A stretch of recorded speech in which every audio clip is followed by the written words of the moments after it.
वाशिम शहराचं जे तापमान आहे दर दिवशी वाढताना दिसत आहे। या आठवड्यात जो उन्हाचा पारा आहे तो 42 अंशाच्या पुढे गेलाय।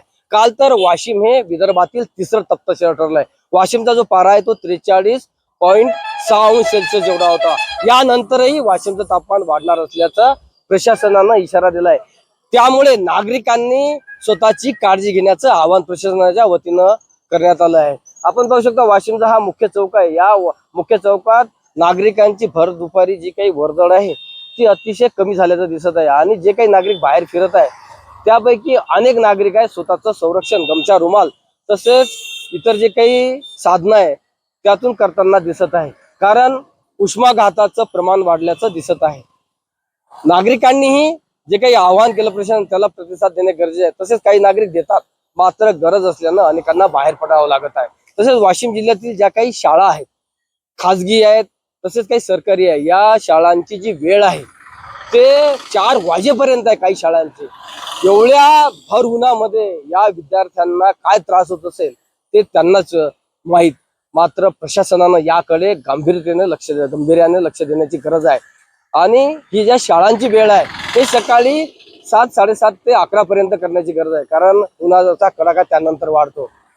किमान आता तरी प्रशासनाने याकडे लक्ष द्यावे। कारण प्रशासनाने एसओपी जाहीर केली की नागरिकांनी 12 ते 4 बाहेर पडू नये, जे काही परिश्रमाचं काम आहे ते करू नये, तसेच जे काही ट्रॅफिक पोलीस असतील यांना देखील ड्युट्या देण्यात येत नाही। आणि 4 नंतर किंवा 5 नंतर नागरिकांनी आपले जे काही नियमित काम आहे ते करावे।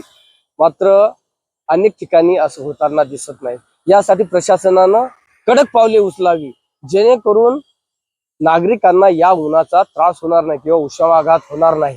अनेक जण पांढरे कपडे घालत आहेत कारण पांढऱ्या कपड्यांमुळे उन्हाचा जो त्रास होतो तो कमी होतो। मी देखील एक गमछा रुमाल बांधलाय आणि पांढरा शर्ट परिधान केला। असे अनेक नागरिक आहेत।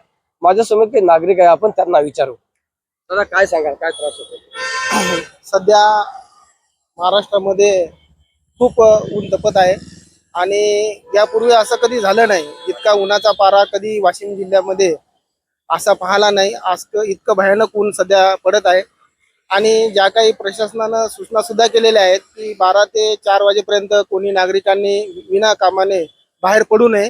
या बाबतीत नागरिक सुद्धा तशी काळजी घेत आहेत आणि सर्वांनी काळजी घेणं आवश्यक आहे।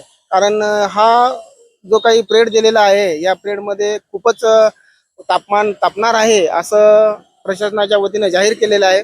आणि खरंच सर्व नागरिकांना एक तसं आव्हान बी आहे की 12 ते 4 पर्यंत कोणी घराच्या बाहेर निघू नये आणि जर आपले काही कामं असतील तर ते 12च्या अगोदर आटपून आणि नंतर राहिलेली कामे हे 4 वाजताच्या नंतर जर केली तर खूप त्यासाठी आपल्या आरोग्यासाठी खूप सुद्धा लाभदायक राहील। आणि जनतेने सुद्धा या ज्या काही प्रशासन दिलेल्या गाईडलाईन याचं सुद्धा पालन करणं आवश्यक आहे। खरंच उन्हाचा त्रास सगळ्यांना होताना दिसत आहे। काही नागरिक ज्यांना खरंच गरज आहे ते बाहेर पडत आहेत, त्यांना देखील त्रास होतो मात्र त्यांचा काही इलाज नाही।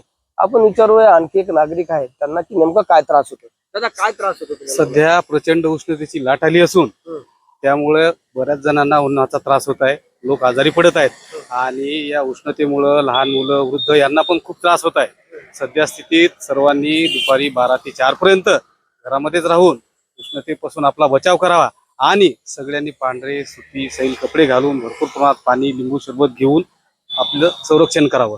छत्री वगैरे रुमाल वापरून पांढरे कपडे घालून यामुळं आपल्याला उष्णतेचा त्रास होणार नाही। आणि काही जर उष्णतेची लक्षणे किंवा उन्हाचा त्रास जाणवल्यास तातडीनं वैद्यकीय सल्ला घेणं किंवा दवाखान्यात जाणं गरजेचं आहे। खरंच जे वाढतं तापमान आहे ते अतिशय त्रासदायक आहे। नागरिक स्वतःची काळजी घेत आहेत आणि इतरांनाही सांगतात की त्यांनी देखील काळजी घ्यावं। मात्र जे थंड असणारं शहर आहे ते अतिशय तप्त का झालं याचं संशोधन करणं गरजेचं आहे। कारण वाशिम जिल्ह्यात देखील लाखो वृक्ष लावण्यात आल्याचं सामाजिक वनीकरण विभागाकडून या अगोदर मागच्या 10 वर्षात सांगण्यात आलंय, मात्र वृक्ष गेली कुठं हा देखील संशोधनाचा विषय आहे। किमान वाशिमचं वाढतं तापमानावर जरी कोणाचं नियंत्रण सद्यस्थितीत नसलं तरी यापासून संरक्षण करावं ज्यामुळे नागरिकांना उष्माघाताचा त्रास होणार नाही। व्हिडिओ जर्नलिस्ट संतोष गोमाशेसह किशोर गोमाशे, न्यूज 18 मराठी, वाशिम।